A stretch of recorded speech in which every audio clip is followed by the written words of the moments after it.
ناظرین آج اہل پاکستان نے پہلا روزہ رکھا، لکھ تو لیا لیکن اس روزے پر شک کے بادل لہرا دیے گئے۔ یہ سوال پیدا ہو چکا ہے کہ چاند دیکھنے کا اعلان اس قدر تاخیر سے کیوں سامنے آیا؟ اس اعلان سے پہلے کیا کچھ ہو رہا تھا؟ رات کے 10 بج چکے تھے، زیادہ تر پاکستانی اپنے معمولات سمیٹ کر ٹیلی ویژن آف کر کے سونے کے لیے لیٹ چکے تھے۔ ایسے میں رات 10 بجنے کے چند منٹ بعد رویت ہلال کمیٹی کے اراکین ٹی وی سکرینز پر آئے اور رات کے اس پہر اعلان کیا رمضان کا چاند نظر آ گیا ہے، پہلا روزہ جمعرات کو ہوگا۔ یہ اعلان سنتے ہی رات 10 بجے اہل پاکستان سحری کی تیاریوں میں لگ گئے، تراویح پڑھنے کے لیے مساجد کا رخ کیا اور اس سوال کا جواب بھی سوچا کہ رات 10 بجے کون سا چاند نظر آتا ہے۔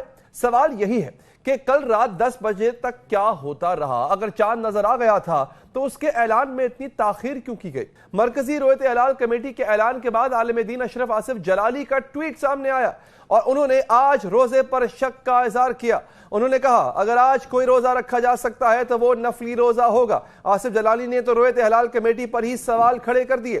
انہوں نے ٹویٹ میں لکھا رویت ہلال کمیٹی کی تنظیم نو کی جائے، کسی مستند فقیہ اور پارسا عالم دین کو رویت ہلال کمیٹی کا چیئرمین بنایا جائے، اراکین کمیٹی کا چناؤ سیاسی وابستگی کی بجائے میرٹ پر کیا جائے اور کمیٹی کو بغیر کسی دباؤ شریعت کے مطابق آزادانہ فیصلے کرنے دیے جائیں۔ میں تمام حضرات و خواتین کے لیے یہ اعلان کر رہا ہوں کہ صبح نفلی روزہ رکھا جائے۔ یوم شک میں نفلی روزہ ہی رکھا جا سکتا ہے۔ رمضان کا روزہ رکھنا وہ بھی ناجائز ہے، اور تردد کی حالت میں روزہ رکھنا کہ اگر رمضان ہے تو پھر رمضان کا روزہ ہے، اگر نہیں تو پھر دوسرا روزہ ہے، تو وہ بھی جائز نہیں، وہ بھی مکروہ ہے۔ یہ بات بھی اہم ہے کہ بھارت اور بنگلہ دیش میں کہیں بھی رمضان المبارک کا چاند نظر نہیں آیا، لہٰذا ان ممالک میں پہلا روزہ کل 24 مارچ کو ہوگا۔ ہمارے ساتھ موجود ہیں یہی دعویٰ کرنے والے کہ آج پہلا رمضان نہیں تھا، جناب ڈاکٹر اشرف آصف جلالی صاحب۔ جلالی صاحب بہت شکریہ، ہمیں جوائن کیا ہے رویت ہلال کمیٹی کے ممبر جناب راغب ڈاکٹر علامہ راغب نعیمی صاحب نے۔ ڈاکٹر صاحب آپ کا بھی بہت بہت شکریہ۔ جلالی صاحب پہلا سوال آپ سے، وہ کن دلائل کی بنیاد پر آپ نے یہ فیصلہ کیا کہ آج پہلی رمضان نہیں ہے؟ بسم اللہ الرحمن الرحیم، الحمدللہ رب العالمین والصلاة والسلام علی رسولہ الکریم وعلی آلہ واصحابہ اجمعین۔ رب ذوالجلال کا کروڑوں بار شکر ہے کہ اس نے ہمیں دین اسلام کے احکام کا علم دیا ہے اور اس پر عمل کرنے کا شوق عطا فرمایا ہے۔ شریعت میں ہر عبادت کا جو وقت ہے اس کا تعین خصوصی اہمیت کا حامل ہے، وہ وقت کب شروع ہو رہا ہے اور کب ختم ہو رہا ہے۔ روزے جو ہیں اس کے لحاظ سے ہمارے فقہا نے احادیث کی روشنی میں یہ خصوصی طور پر اہتمام کیا ہے کہ رمضان المبارک جو ہے اس کے آغاز اور اختتام کو بڑی اہمیت دی گئی ہے۔ آغاز میں بھی اگر کوئی شخص شرعی ثبوت پائے جانے سے پہلے رمضان کو شروع کر لیتا ہے تو اس کو یہودیت کے ساتھ مشابہت قرار دیا گیا کہ انہوں نے بھی اپنے روزے زائد کر لیے تو اس شخص نے بھی اپنے روزے بڑھا لیے۔ تو اس بنیاد پر یہاں بڑی احتیاط ہے، اور اس احتیاط کی بنیاد پر ہی جو یوم شک ہے اس کے لیے رسول پاک صلی اللہ علیہ وسلم کے خصوصی فرامین موجود ہیں۔ اچھا، ہمارے آقا صلی اللہ علیہ وسلم کی یہ حدیث شریف جو ہے وہ سیاستہ میں موجود ہے کہ سرکار فرماتے ہیں فَإِن غُمَّ عَلَيْكُمْ، کہ اگر مطلع ابر آلود ہو، گرد و غبار ہو، چاند نظر نہ آ سکے تو فَأَكْمِلُوا عِدَّةَ شعبان 30 یوماً، تو پھر جو شعبان کی گنتی ہے وہ پوری کرو۔ یعنی 29 پر چاند دیکھا جا رہا تھا اور مطلع ابر آلود ہونے کی وجہ سے چاند نظر نہیں آیا، تو پھر اب اس میں کسی طرح کا تردد نہ کیا جائے بلکہ وہ گنتی جو ہے وہ پوری کی جائے۔ اس بنیاد پر جو یوم شک ہے اس کے مختلف احکام ہیں، اور ہمارے نقطہ نظر کے مطابق کل کی صورتحال جو ہے وہ یوم شک کہلاتی ہے، کیونکہ اس میں ملک کے بہت سے حصوں میں مطلع ابر آلود تھا اور اس وجہ سے چاند نظر نہیں آیا۔ اور پھر یہ ہے کہ ہم نے جب یہ صورتحال دیکھی خود بھی کوشش کی کہ کہیں سے کوئی چاند کی اطلاع مل جائے، اور اطلاع ملنے کے بعد بھی پھر اس کی شہادت کا ایک مرحلہ ہوتا ہے، مگر کہیں سے چاند کی کوئی اطلاع نہیں ملی۔ چاند دیکھنے میں جہاں لوگ چاند دیکھ رہے ہوں وہاں یہ بھی دیکھا جاتا ہے کہ اسی جگہ جب دوسرے اتنے لوگ چاند دیکھ رہے ہیں ان کو نظر نہیں آیا تو فلان جس نے دعویٰ کیا مجھے نظر آیا، اس کے نظر آنے کی پھر۔ اچھا ڈاکٹر صاحب یہ آپ نے یہاں پہ حدیث کوٹ کی ہے اور یقینی طور پہ حدیث کا انکار نہیں کیا جا سکتا، لیکن مجھے حیرانی اس بات کی ہے کہ دوسری سائڈ پر ہمارے ملک کے بڑے جید علماء تھے، آپ کے علم میں کوئی شک نہیں ہے، لیکن یہ اگر ان سے غلطی ہوئی یا وہ غلطی پر ہے یا آپ غلطی پر ہیں، کیونکہ میں نے ویلاگ کیا سر آپ کی خبر کے بعد، مجھے بڑا ریئیکشن آیا۔ ہمیں اس وقت ہمارے ساتھ علامہ راغب نعیمی صاحب بھی ہیں، ان سے پوچھتے ہیں کہ تاخیر کیوں ہوئی؟ ڈاکٹر نعیمی صاحب تاخیر کس وجہ سے ہوئی سر؟ آپ ممبر رویت ہلال کمیٹی ہیں، یہ بڑا عجیب، اس پہ بھی بڑا ریئیکشن آیا۔ رات کو 10:30 11 بجے چاند کی رویت کا اعلان ہو رہا ہے، حالانکہ رات 8 بجے تک تو معاملہ کلیئر ہو جاتا تھا کہ آیا چاند نظر آ گیا یا نہیں آیا۔ یہ رات کو 11 بجے کون سا چاند تھا سر جو نظر آیا؟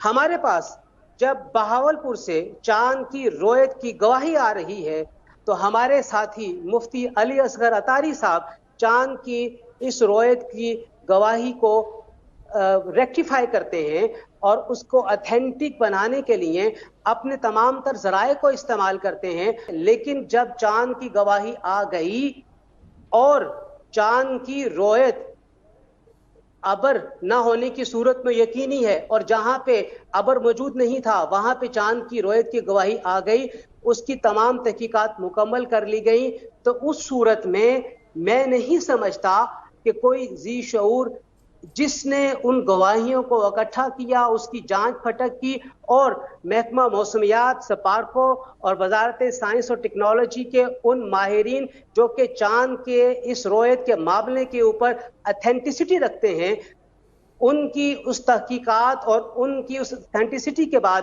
پھر اگر یہ بات کہی جائے کہ جناب ہم اس گواہی کو رد کرتے ہیں تو میں سمجھتا ہوں کہ پھر ہمیں ممبر نہیں رہنا چاہیے۔ ہم نے اپنے تمام تر معاملات کو دیکھتے ہوئے، گواہیوں کی جانچ پھٹک کرتے ہوئے گواہی کو قبول کیا ہے، اور اس ایک آدمی کی گواہی، حالانکہ ایک آدمی کی گواہی نہیں ہے، گواہیاں زیادہ موجود ہیں، ڈاکٹر صاحب اب چونکہ مجھے یہاں پہ بالکل ٹھیک چلیے، آپ نے اپنا بڑی تفصیل سے اپنا مقدمہ جو ہے وہ عوام کے سامنے رکھا ہے، اور چونکہ ایک کنفیوژن پھیل گیا تھا لوگوں میں، لیکن اگر ابھی بھی ڈاکٹر اشرف جلالی صاحب کے پاس مزید دلائل ہوں گے، کیونکہ یہاں پہ ڈاکٹر صاحب بات ہو رہی ہے کہ ابر آلود مسئلہ پورے ملک میں نہیں تھا، اگر کسی ایک جگہ سے ایک عاقل بالغ مسلمان کی شہادت آ گئی ہے تو پھر اس شہادت کو لیا جا سکتا ہے، آپ بھی جو آپ حدیث سنا رہے ہیں اس سے بھی انکار نہیں کیا جا سکتا، تو سر اس کنفیوژن کو دور کیسے کیا جائے؟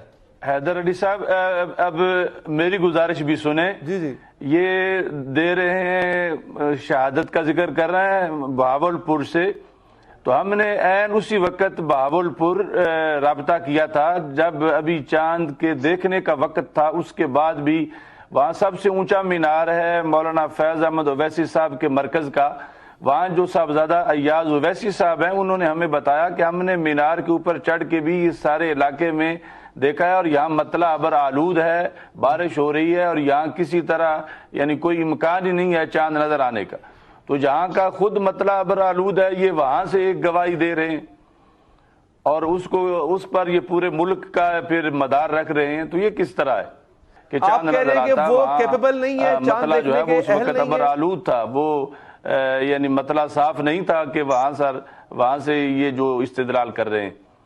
اور باقی یہ ہے کہ یہ لوگ ایک روزہ پہلے خراب کر چکے ہیں پیچھے عید کے معاملے میں، اب ان پر قوم کیسے اعتماد کرے؟ ان لوگوں نے 2 سال پہلے عید کا اعلان جو ہے وہ کر کے ایک روزہ جو ہے وہ لوگوں کا خراب کیا، کروڑوں لوگوں کا، اور اس کے بعد انہوں نے اعلان کیا کہ قضا کر لیا جا۔ اب یہ بتائیں وہ کس نے قضا کیا تھا؟ وہ سب انہی لوگوں کے ذمے پر ہے، تو اپنا یہ کردار تو یہ مجروح خود کر چکے ہیں یہ تمام اراکین جو ہیں اس رویت حلال کے۔ پہلے تو آپ نے یہ وہ کفارے ادا کریں اور اس کے بعد اپنا کردار عوام کے سامنے اور پیش کریں اور دلائل کے سامنے لائیں۔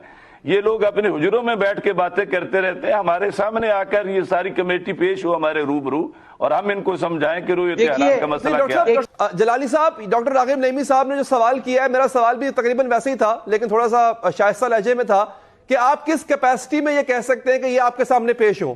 پیش یہ کہہ سکتا ہوں کہ فَاسْأَلُوا أَهْلَ الذِّكْرِ إِن كُنتُمْ لَا تَعْلَمُونَ، اگر تم نہیں جانتے تو اہل علم سے پوچھ سکتے ہو۔ میرا مطلب یہ ہے پیش ہونے کا، میں یہ دیکھتا ہوں کہ دینی معاملات میں یہ بار بار گڑبڑ کرتے ہیں تو میں یہی کہوں گا کہ پیش ہوں۔ ڈاکٹر صاحب یہ بہت بڑا الزام ہے، میں ان کا کیا ادب کروں؟ یہ بہت بڑا الزام ہے جو آپ ان پہ لگا رہے ہیں۔ اچھا راغب صاحب اب آپ جواب نہیں الزام نہیں، میں الزام ہے تو یہ بتائیں کہ انہوں نے پچھلے روزے کا انہوں نے کیا کیا تھا۔ اچھا راغب صاحب پچھلے روزے کا سوال اٹھا رہے ہیں، وہ پہلے جو روزہ انہوں نے قوم کا خراب کیا انہوں نے کیا کفارہ دیا ہے۔ چلیں ٹھیک ہے، آپ کا ڈاکٹر صاحب سوال آ گیا ڈاکٹر راغب نعیمی صاحب۔ سر یہ پچھلا روزہ، وہ کہتے ہیں آپ نے ایک روزہ کھایا ہوا ہے اس لیے میں آپ کی اہلیت پہ سوال اٹھا رہا ہوں، آپ سے مراد کمیٹی نے۔ دیکھیے ظاہر بات ہے میں کمیٹی کی بات ہو رہی ہے نا، میں بھی اس وقت کمیٹی کو ڈیفینڈ کر رہا ہوں، میں کوئی اپنی ذاتی کیپیسٹی کے اندر بات نہیں کر رہا۔ دیکھیے کمیٹی کے اندر اختلاف رائے کی گنجائش ہے، اس موقع کے اوپر اختلاف رائے میری طرف سے ہوا تھا اور وہ رجسٹرڈ ہے، وہ چینلز کے اوپر موجود ہے۔ اگر یہ بات صرف میری ذات کے حوالے، قیامت کے دن آپ سے پوچھا جائے گا کہ آپ نے اس اجلاس سے واک آؤٹ کیوں نہ کیا، آپ نے گونگے بن کے بیٹھے رہے اور آپ نے ساری قوم کا روزہ خراب کیا، آپ نے ساری قوم کا روزہ خراب کیا اپنا عہدہ بچانے کے لیے، اپنا عہدہ بچانے کے لیے آپ نے چپ اختیار کی، اور یہ آپ کی، یہ ہم مجروح سمجھتے ہیں آپ کو۔ آپ نے صرف عہدہ بچانے کے لیے وہاں چپ اختیار کی اور جہاں اعلان ہو رہا تھا تو آپ نہیں بولے، آپ کو بولنا چاہیے تھا، میں وہاں پہ موجود ہی نہیں تھا، میں وہاں پہ موجود ہی نہیں تھا۔ ڈاکٹر اشرف آصف جلالی صاحب آپ اپنے علم میں اضافہ کیجئے، میں وہاں پہ موجود ہی نہیں تھا، کیوں دفاع کر رہے ہیں میں وہاں پہ موجود ہی نہیں تھا۔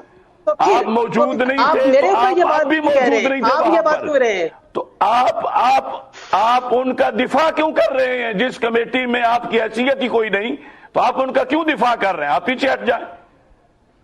اچھا دیکھیے یہ دیکھیں روایت حلال ہونے کی حیثیت سے ویسے آپ موجود ہوتے ہیں۔ پرابلم یہ ہے کہ کنفیوژن دور نہیں ہو سکا، ابھی بھی کنفیوژن باقی ہے۔ علامہ صاحب میں انتہائی مشکور ہوں سر، آپ نے وقت دیا۔ اشرف جلالی صاحب یہ نااہل رکن ہے، یہ نااہل رکن ہے فقہی طور پر، ان کو نور العزا نہیں آتی۔ اب رمضان چکے نور العزا ترجمے دیکھ کے پڑھاتے ہیں، یہ کیا بتائیں گے دین کے مسائل کو؟